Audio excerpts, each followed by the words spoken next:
Hello everyone and welcome back once again for the sessions of macro economics. देखिए हम macro economics में expenditure method को discuss कर रहे थे एंड आई होप कि हमने अभी तक इसे जहाँ तक डिस्कस किया था वो आपको बहुत अच्छे से क्लियर रहा। चलिए आज के इस सेशन में हम इसके बाकी बचे हुए रिमेनिंग स्टेप्स को भी कवर अप करते हैं। देखिए हम ये फाइनल कंजम्पशन एक्सपेंडिचर जिसमें प्राइवेट फाइनल कंजम्पशन एक्सपेंडिचर और गवर्नमेंट फाइनल एक्सपेंडिचर था, हम इसे कवर अप कर चुके हैं। आज हम हमारे इस सेशन को आगे बढ़ाएंगे और देखते हैं ये ग्रॉस डोमेस्टिक कैपिटल फॉर्मेशन क्या होता है। देखिए हमारे देश के पॉइंट ऑफ व्यू से कितनी पूंजी का निर्माण हो रहा है, कैपिटल फॉर्म हो रही है, हमने इस पॉइंट में इसको कंसीडर करना है। तो इसमें क्या क्या इंक्लूड किया जाता है, मैंने आपको बताया भी था लास्ट सेशन में कि इसमें दो चीज़ें शामिल की जाती हैं। हमने ये लाइन पढ़ी थी कि जब gross fixed domestic capital formation और चेंज इन स्टॉक को ऐड कर दिया जाता है तो ग्रॉस डोमेस्टिक कैपिटल फॉर्मेशन हमारे पास निकल आता है। तो इसमें यही बातें हैं कि ये इन दोनों को इंक्लूड कर रहा है।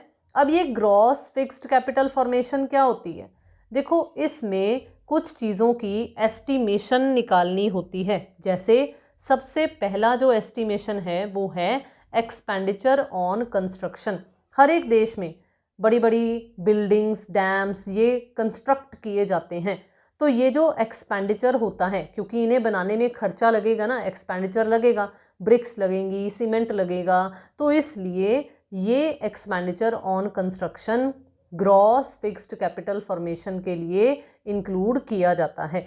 To measure the expenditure on construction volume of material inputs. अब कौन कौन से इनपुट्स हैं, जैसे स्टील हो गया, जैसे सीमेंट हो गया, ब्रिक्स हो गया, लेबर हो गई, ये सब इनपुट्स हैं। जैसे हम फैक्टर्स ऑफ प्रोडक्शन कहते होते हैं, इनपुट्स की फॉर्म में होते हैं वो, बिल्कुल वैसे ही कंस्ट्रक्शन के पॉइंट ऑफ व्यू से ये हमारे मटेरियल इनपुट्स हैं।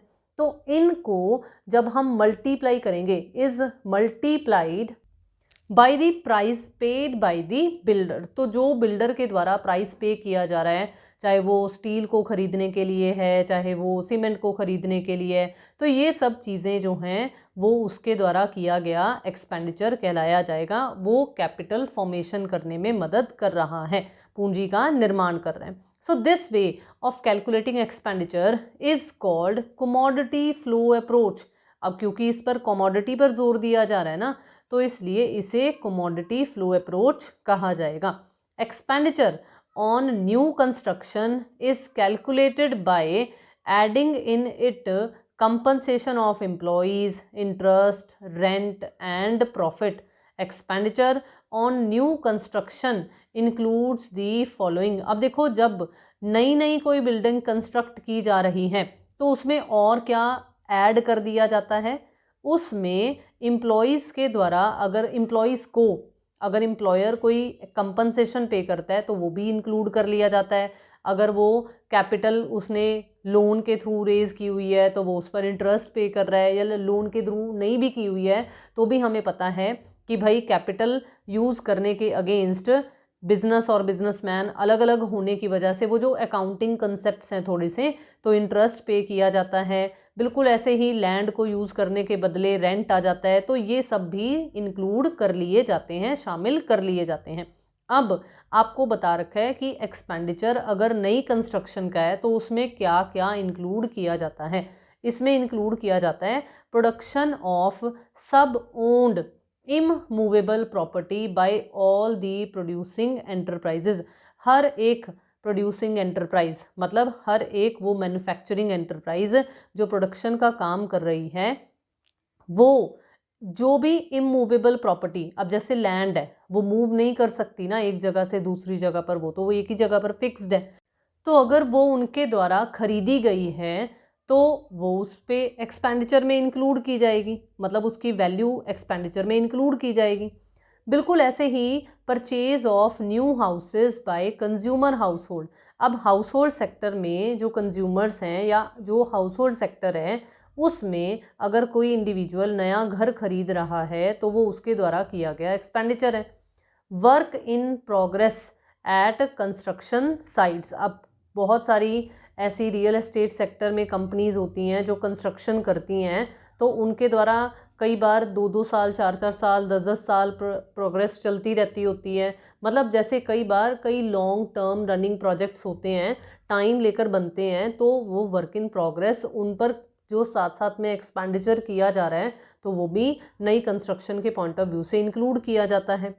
कैपिटल रिपेयर्स मतलब कैपिटल नेचर की, रेवेन्यू नेचर की नहीं, कैपिटल नेचर की जो रिपेयर्स जिन्हें हम बेसिकली बोलते हैं मेजर रिपेयर्स, पुरानी बिल्डिंग को नया करने के लिए या नए रूम एक्सटेंशन करने हैं, भाई 2 कमरे हैं, 2 कमरे और घर के ऊपर ही छत पर डाल लिए जाएं, तो उस तरीके से construction of new rooms in existing building, ये सब चीज़ें किस में शामिल की जाती हैं? एक्सपेंडिचर ऑफ न्यू कंस्ट्रक्शन में। अब देखो, अभी तक तो हमने देखा कंस्ट्रक्शन के पॉइंट ऑफ व्यू से।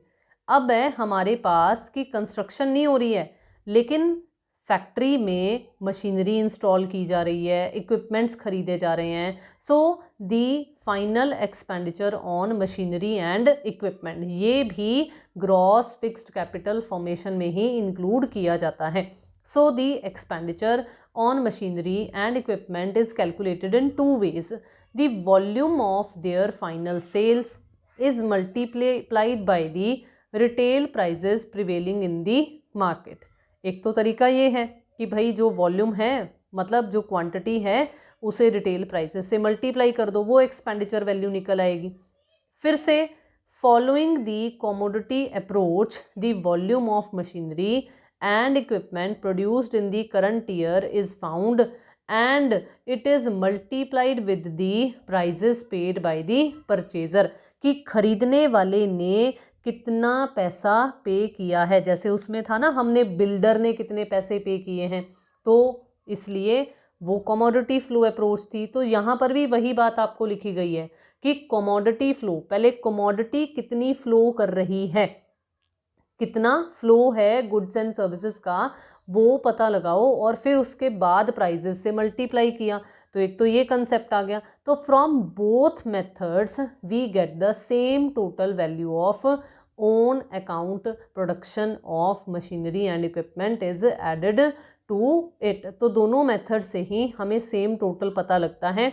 और जब हम value of own account production, मतलब खुद के लिए, जैसे वहाँ था ना सेल्फ कंजम्पशन के लिए, बिल्कुल ऐसे ही जब ऐड कर दिया जाएगा तो हमारे पास टोटल फाइनल एक्सपेंडिचर जो है मशीनरी एंड इक्विपमेंट का वो निकल आएगा।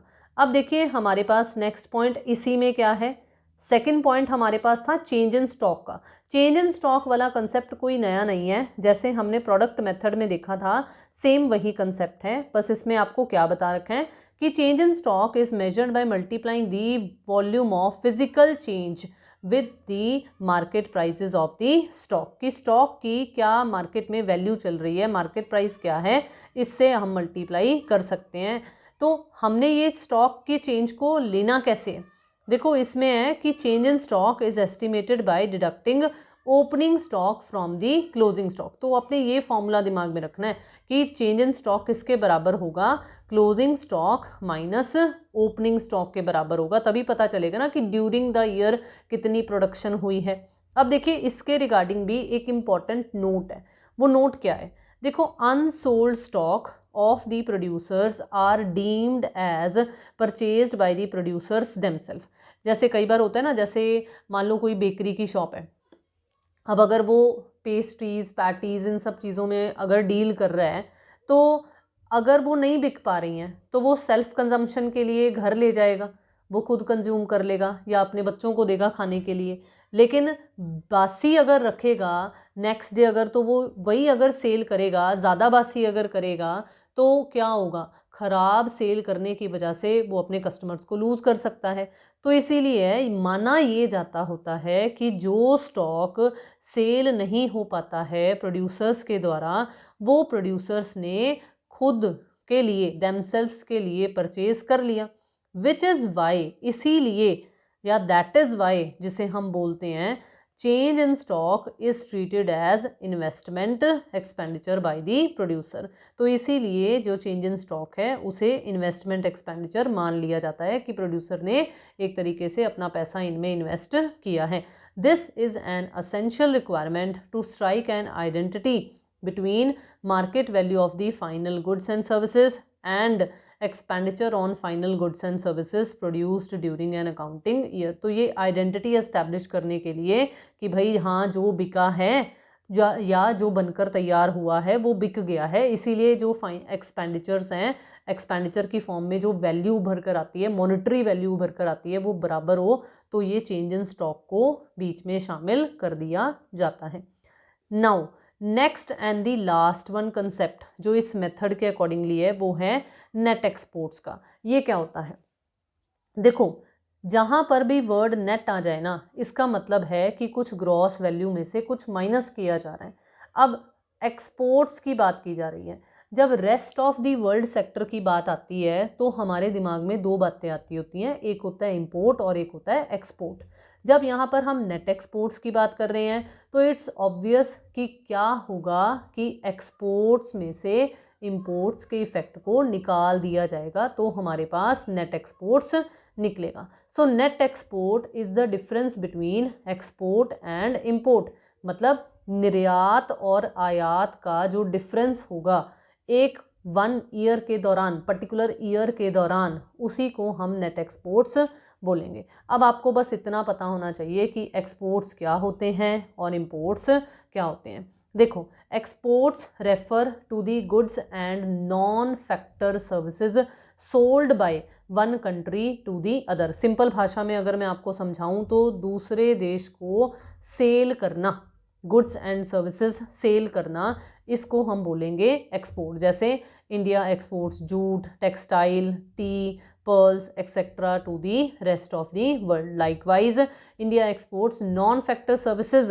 सच as of banking, insurance, shipping and tourism. तो ये कुछ एग्जाम्पल्स हैं गुड्स की फॉर्म में क्या हैं और फैक्टर, नॉन फैक्टर सर्विसेज की फॉर्म में इंडिया क्या क्या है जो एक्सपोर्ट कर रहा है। Thus, if the foreigners travel by Air India, it is an export of non-factor services. Likewise, if foreign tourists use hotel and related services in India, ये फिर से नॉन फैक्टर सर्विस की एग्जाम्पल में consider किया जाएगा। So this is to be kept in mind और borne in mind that all goods and non factor services exported abroad are produced within the domestic territory of the country. तो ये माना जाता है, इस बात को दिमाग में रखना चाहिए कि जितनी भी हम ये नॉन फैक्टर सर्विसेज या गुड्स बाहर किसी अब्रॉड में या हम किसी फॉरेनर को अगर रेंडर कर रहे हैं, हमारी ये सर्विस या गुड्स सेल कर रहे हैं, तो ये माना जाएगा कि वो पर्टिकुलर गुड या नॉन फैक्टर सर्विस हमारे देश की घरेलू सीमा के अंतर्गत ही प्रोड्यूस की गई है। Therefore the export of goods and non factor services are to be treated as a part of domestic product. तो इसीलिए इसे देश की घरेलू जो आय है उसमें शामिल किया जाता है। और अब अगर हम बात करें इंपोर्ट्स की, तो देखो इंपोर्ट्स क्या है। Imports refer to the purchase of, वो सेल थी लेकिन ये क्या है, ये परचेज है, purchase of goods and non factor services from rest of the world. For example, Indian residents make direct purchases abroad. Also producers in India import raw material, plant and machinery from rest of the world. तो खरीदते हैं, कई बार हम बाहर से raw material की form में प्लांट एंड मशीनरी भी इंपोर्ट कर कर लेकर आते हैं। तो Indian residents also use shipping, transport, banking and insurance services rendered by the rest of the world. तो बिल्कुल वही ऑपोजिट हो गया। So all these imports are not part of our domestic production. क्यों? क्योंकि वो तो उस फॉरेन कंट्री की हैं, तो इसीलिए हम इसे यहाँ पर कंसीडर नहीं करेंगे। तो दस net exports is estimated by deducting the value of imports from the value of exports. तो इसीलिए नेट एक्सपोर्ट्स जो हैं वो निकाले जाते हैं और net exports is the part of domestic product. And एक बात और हमेशा याद रखनी है कि this may be positive as well as negative, तो हमें उसके अकॉर्डिंगली ही इसे एडजस्ट करना पड़ेगा। अब देखो, वैसे तो थ्योरेटिकली हमारे जो एस्टिमेशंस हैं, जो स्टेप्स हैं नेशनल इनकम के इस मेथड को यूज़ करते हुए, वो यहाँ पर कंप्लीट हो जाते हैं, लेकिन प्रैक्टिकली भी हमें ये बातें काम आएँ तो इसलिए हमें ये नोट्स जो दिए हुए हैं ना वो पढ़ना बहुत ज़रूरी है। अब देखो, नोट नंबर 1 क्या है। Some economist also use the concept of net foreign investment. अब ये नेट फॉरेन इन्वेस्टमेंट होता क्या है? ये जो नेट फॉरेन इन्वेस्टमेंट होता है ये दो चीज़ों का जोड़ होता है। ये नेट ऑफ एक्सपोर्ट जो हमने अभी अभी पढ़ा, नेट एक्सपोर्ट्स, इसमें और net factor income from abroad भी साथ में शामिल होती हैं। तो जब ये वर्ड साथ में शामिल आपको दिख गया ना, तो अब आपको क्या पता चल जाना चाहिए? आपको ये पता चल जाना चाहिए कि आप जो इसको यूज़ कर कर निकालोगे ना, वो डी वाली यानी कि डोमेस्टिक वाली इनकम नहीं निकलेगी, वो नेशनल वाली इनकम निकलेगी। तो देखो आगे क्या है, if net foreign investment is taken into account rather than the net of exports we should get, देखो लिखा हुआ है नेशनल प्रोडक्ट। तो आपको यहाँ मैंने ऑलरेडी बता दिया कि डोमेस्टिक नहीं निकलेगा, फिर नेशनल निकलेगा रादर देन डोमेस्टिक प्रोडक्ट। सो GNP देखो आ गया ना, ग्रॉस नेशनल प्रोडक्ट, तो GNP निकलेगा उस वक्त एट मार्केट प्राइसेस, GDP नहीं निकलेगा। लेकिन अगर केवल नेट एक्सपोर्ट्स ही कंसीडर किए गए हैं, NFIA नहीं ऐड किया गया है, तो हमारे पास GDP एट MP ही निकलेगा। तो हम बाद में कंसीडर कर सकते हैं अगर हमें NNP एट FC निकालने के लिए कहा जाता है तो, ठीक है। वो जो भी हमने अर्लियर सेशंस में समझा है कि किसको माइनस करना है, किसे ऐड करना है, हमें उन पैरामीटर्स को दिमाग में रखना पड़ेगा। नोट नंबर B देखिए क्या है। नोट नंबर B है gross domestic capital formation is the sum total of gross domestic fixed capital formation and change in stock. Fixed capital में हमने क्या क्या पढ़ा था? हमने कंस्ट्रक्शन वाला भी पढ़ा था और प्लांट एंड मशीनरी वाला या इक्विपमेंट वाला भी पढ़ा था। चेंज इन स्टॉक वाला भी हमने अभी अभी देखा। तो therefore once gross domestic capital formation is included in the estimation of gross domestic product, change in stock should not be added separately. देखो अगर हमने ये जो वर्ड यहाँ लिखा हुआ है, अगर हमने इसी को ऐड कर लिया तो इसमें ये फिक्स्ड कैपिटल वाला भी और चेंज इन स्टॉक भी दोनों ही शामिल हैं। तो जब हमें ये ऑलरेडी इनका समेशन वाला ही दे रखा है, तो आपने ये एक बात ज़रूर साथ में चेक करनी है कि यहाँ पर साथ में फिक्स्ड तो नहीं लिखा हुआ, क्योंकि अगर हमारे पास यहाँ कैपिटल से पहले अगर फिक्स्ड लिखा हुआ आएगा तो हमने अलग से चेंज इन स्टॉक को ऐड करना है। मैंने बोला है कि अगर लिखा हुआ आएगा तो, लेकिन अगर नहीं लिखा हुआ आया, अकेला ग्रॉस डोमेस्टिक कैपिटल फॉर्मेशन ही दिया हुआ है, तो हमें दोबारा से चेंज इन स्टॉक को ऐड करने की ज़रूरत नहीं है। अब देखिए आगे, net export is only a part of domestic product. Net factor income from rest of the world should also be added if national product is to be estimated। जो कि हम जब हमने इस मेथड को पढ़ना शुरू किया था तभी हमने ये क्लियर कर ली थी बात कि नेट एक्सपोर्ट्स जो है ना वो एक डोमेस्टिक कंसेप्ट है, इसमें एक्सपेंडिचर के पॉइंट ऑफ व्यू से बात की जा रही है, जबकि जो net factor income from rest of the world या net factor income from abroad है, ये एक नेशनल कंसेप्ट है, डोमेस्टिक कंसेप्ट नहीं है। तो इसलिए इसको हमें ऐड करना पड़ेगा अगर हम ये नहीं कंसीडर कर रहे हैं, अगर सिर्फ नेट एक्सपोर्ट्स को कंसीडर कर रहे हैं तो, ठीक है। अब देखिए ध्यान से, if net domestic capital formation is considered, देखो यहाँ वर्ड क्या है, ग्रॉस डोमेस्टिक कैपिटल फॉर्मेशन, लेकिन अब यहाँ आपको क्या वर्ड दिया गया है, नेट डोमेस्टिक कैपिटल फॉर्मेशन। ये बारीक बारीक पॉइंट्स हैं जो आपको जब आप प्रैक्टिकल क्वेश्चंस करोगे तब बहुत काम आएंगे। तो अगर आपको ग्रॉस की बजाय यहाँ पर वर्ड ऑलरेडी से नेट दिया हुआ है तो अब आपको पता होना चाहिए कि डेप्रीसिएशन जो है वो माइनस नहीं करोगे, क्योंकि ऑलरेडी यहाँ पर माइनस है। लेकिन हाँ, अगर आपको ये कहा गया ना कि GDP एट MP कैलकुलेट करो, तो आपको डेप्रीसिएशन ऐड बैक ज़रूर करनी पड़ेगी, क्योंकि ग्रॉस में डेप्रीसिएशन शामिल होती है, तो शामिल करनी पड़ेगी। अब मैं ये लाइन पढ़ूंगी कि ये क्या है, if net domestic capital formation is considered for the estimation of gross domestic product, क्या निकालना है, ग्रॉस डोमेस्टिक प्रोडक्ट, तो depreciation should also be added. ठीक है, अब देखिए क्या है, it may be remembered that expenditure method gives us initially gross domestic product at market prices thus. तो देखो अब आपको पता है GDP एट MP अगर हमारे पास है, इससे हमें NNP एट FC अगर हमें ये कहा गया है क्वेश्चन में कि नेशनल इनकम बताओ कैसे निकलेगी, तो क्या क्या करना पड़ेगा, हमें ग्रॉस से नेट पर आने के लिए डेप्रिसिएशन माइनस करनी पड़ेगी, हमें मार्केट प्राइजेस से फैक्टर कॉस्ट पर आने के लिए जो हमारे नेट इनडायरेक्ट टैक्सेस होते हैं उन्हें माइनस करना पड़ेगा, हमें D फॉर डोमेस्टिक से नेशनल पर आने के लिए net factor income from abroad को ऐड करना पड़ेगा, कुछ इस तरीके से। So this is the whole summary of this particular method that is the expenditure method, कि अगर GDP एट MP निकलेगा इस मेथड को यूज़ करते हुए तो हमें क्या कंसीडर करना है, और अगर हमें GDP एट MP से NNP एट FC पर पहुंचना है तो हमें क्या करना पड़ेगा। So that was all about the session. उम्मीद है कि आपको ये एक्सपेंडिचर मेथड जो है वो बहुत अच्छे तरीके से थ्योरेटिकली समझ में आ गया कि किस तरीके से नेशनल इनकम मेजर करने में हमारी मदद करेगा। Thank you so much for watching the video. I would like to request you once again, अगर आप अभी तक चैनल के साथ नहीं जुड़े हैं तो जल्दी से जुड़ जाइए, वीडियोस को शेयर करना, लाइक करना एंड अपने व्यूज़ कमेंट बॉक्स में शेयर करना बिल्कुल मत भूलिए।